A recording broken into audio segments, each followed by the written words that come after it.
मैं कुणाल साहिल। आप अभी मेरी लिखी हुई कहानी भंवर सुन रहे हैं। मैं इस समाज में जो भी देखता हूँ उसी को अपने कहानी के माध्यम से आपको दिखाना चाहता हूँ। मैं तो बस भारतीय सभ्यता से नारी जाति की जिस तरह अस्तित्व मिटते जा रही है उसी कारणों पर प्रकाश डालना चाहा हूँ। हमारी भारतीय सभ्यता को बाहर के देशों की नारियाँ बड़े ही प्यार से अपना रही हैं और हमारे देश की नारियाँ इसे छोड़कर बड़े ही प्यार से पश्चिमी सभ्यता को अपना रही हैं, जिसका परिणाम आप इस कहानी के माध्यम से सुनेंगे और आप इस समाज में देख भी रहे हैं। अगर यह कहानी आपको अच्छी नहीं लगे तो प्लीज़ कमेंट बॉक्स में हमें ज़रूर बताएं क्यों अच्छी नहीं लगी, और अगर अच्छी लगे तो प्लीज़ लाइक और कमेंट्स ज़रूर करें। लता तुषार को अक्सर उदास देखकर अंदर से टूट सी जाती थी। उससे तुषार की उदासी सहन नहीं होती थी। कई साल हो गए थे दोनों के शादी की, लेकिन लता के गोद आज भी सुनी थी। कोई ऐसा डॉक्टर नहीं होगा जिससे जांच नहीं करवाया हो। वे दोनों विदेश से भी वापस लौट आए थे, लेकिन कोई फायदा नहीं हुआ था। इसी तरह समय गुजरता रहा। तुषार के घर वाले दूसरी शादी करने के लिए तुषार को हर तरह से मजबूर करते रहे, लेकिन तुषार दूसरी शादी के लिए मना करता रहा। तुषार लता से बेहद प्यार करता था। वो लता के सिवा किसी और लड़की की परछाई भी देखना पसंद नहीं करता था। वो लता को अपने जान से भी ज़्यादा प्यार करता था। तुषार को भी बच्चे बहुत पसंद थे, फिर भी वो बच्चों के लिए दूसरी शादी करके लता का दिल नहीं दुखाना चाहता था। उधर लता ने भी अपने दिल पर पत्थर रखकर कई बार तुषार को दूसरी शादी करने के लिए बोली, लेकिन तुषार अक्सर हंसकर टाल देता। लता, क्या ज़रूरत है बच्चे की? इस दुनिया में बहुत से ऐसे लोग हैं जिनके बच्चे नहीं हैं, तो क्या वो लोग जिंदा नहीं हैं? लता, बच्चा ही सब कुछ नहीं होता है। क्या मेरे प्यार में ऐसी कोई कमी रह गई है जो तुम भी बच्चे के लिए मुझे दूसरी शादी करने के लिए बोल रही हो? लता तड़प कर रह जाती। नहीं तुषार, मुझे तुमसे कोई शिकायत नहीं है। भगवान ने शायद तुम्हें मेरे लिए और मुझे तुम्हारे लिए ही बनाया था। ऊपर वाले ने मेरी झोली में तुम्हें डालकर मुझे हर खुशियों से भर दिया है, लेकिन क्या करूं, मम्मी पापा की दुख मुझसे नहीं देखी जाती है। उन लोगों के बहुत अरमान है बच्चों की, लेकिन मैं उन लोगों को एक बच्चा भी नहीं दे सकती। इसलिए तुम मेरे खुशी के लिए दूसरी शादी कर लो। तुषार लता को अपने बाहों में भरकर उसके होठों पर अपना होठ रख दिया। लता अपनी आंखें बंद कर ली और वो बोला, लता, मुझे तुम्हारे सिवा कुछ नहीं चाहिए। ये बोलते हुए वो दोनों प्यार के भंवर में डूबते चले गए। इसी तरह समय गुजरता रहा। कुछ समय बाद लता ने एक बच्ची को जन्म दी। ये तो कुदरत का करिश्मा था। तुषार और उसके माता पिता के खुशियों का ठिकाना नहीं था। बरसों बाद घर में एक बच्ची आई थी। उसके आने से सभी की मुस्कुराहट वापस लौट आई थी। इसीलिए उसका नाम बहुत ही प्यार से रिहाना रखा गया था। रिहाना को जरा सी खांसी हो जाती थी तो उसके दादा दादी उसके लिए डॉक्टरों की लाइन लगा देते। रिहाना जिस चीज़ पर हाथ रख देती वो उसका हो जाता था। दादा दादी के लाड़ प्यार ने रिहाना को बच्चे से ही जिद्दी बना दिया था। रिहाना अपने मम्मी पापा के पास शायद ही जाती थी। उसे अपने दादा दादी से ही फुर्सत नहीं मिलती थी। घर में रिहाना ही एक छोटी बच्ची थी। रिहाना के जिद करने पर उसके मम्मी या पापा उसे मारना तो दूर, अगर कभी डांट भी दिए तो उन लोगों की उस दिन सामत आ जाती थी। यही कारण उसे कोई छूता भी नहीं था। लता अक्सर तुषार से बोलती थी, रिहाना दिन प्रतिदिन और जिद्दी होते जा रही है। मम्मी पापा ने उसे अपने सर पे चढ़ा रखा है। वो किसी की बात तक नहीं सुनती, बहुत जिद्दी हो गई है। उसके कपड़े पहनने के तरीके, उसके रहने के ढंग, आप उसे समझाते क्यों नहीं हैं?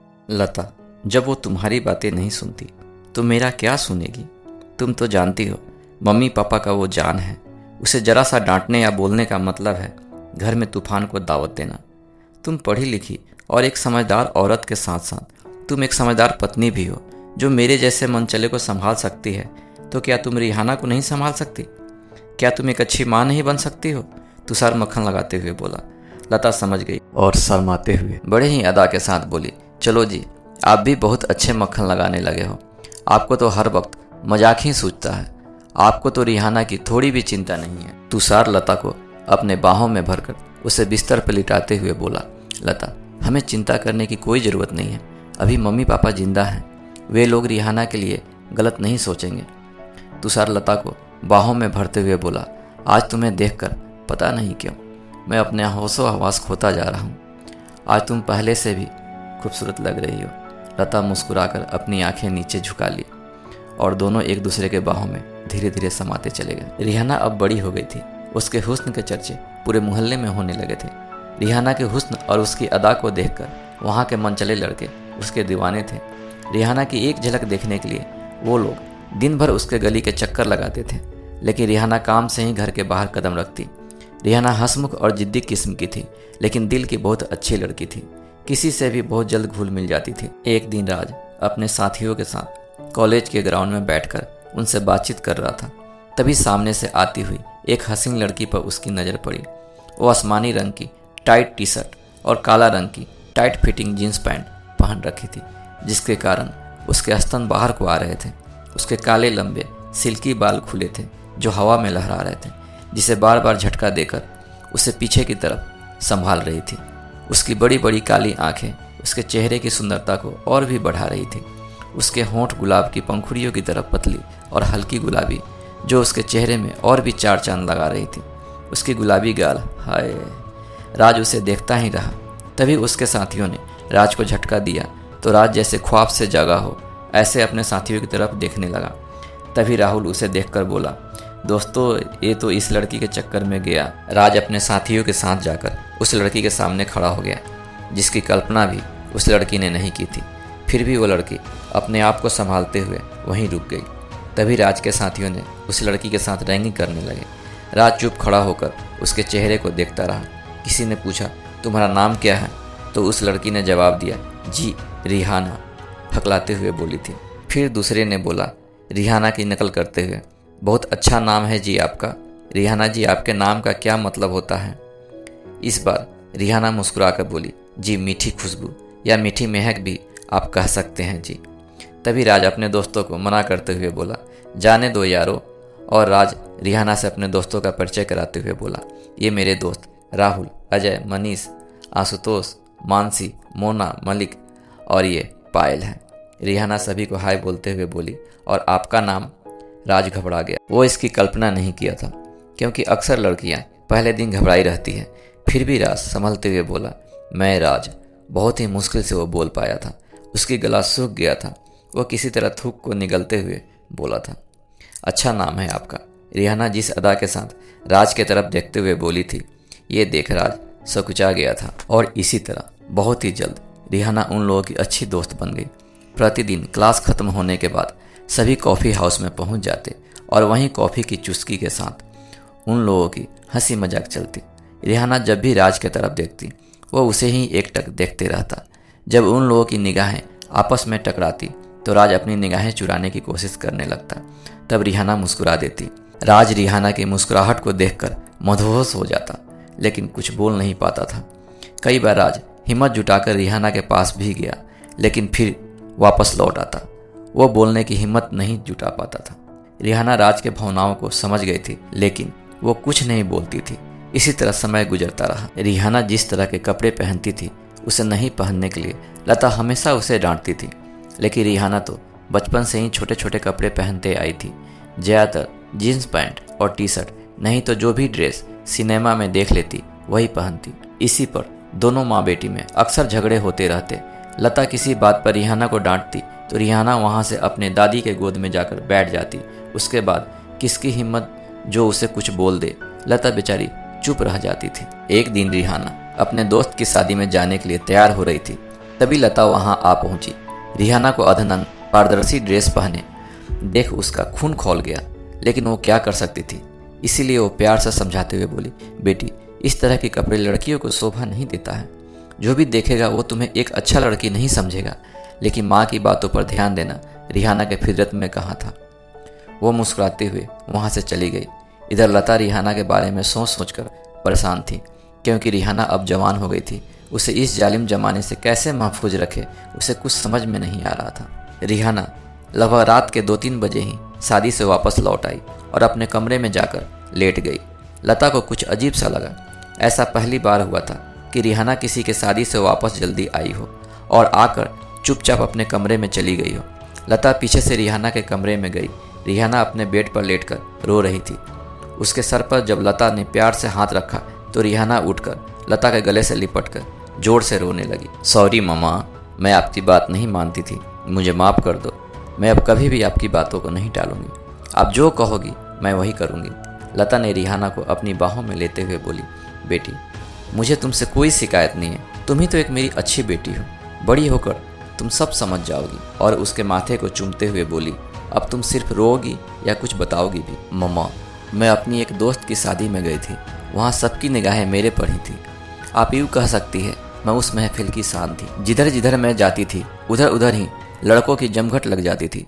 वहाँ पे लेडी और जेंट्स सभी की निगाहें हम पर ही टिकी थी। अचानक बीच में कुछ मिनट के लिए लाइट चली गई, वहाँ चारों तरफ अंधेरा छा गई। तभी मैं महसूस की मेरे चारों तरफ से कुछ लड़कों ने मुझे घेर रखा है।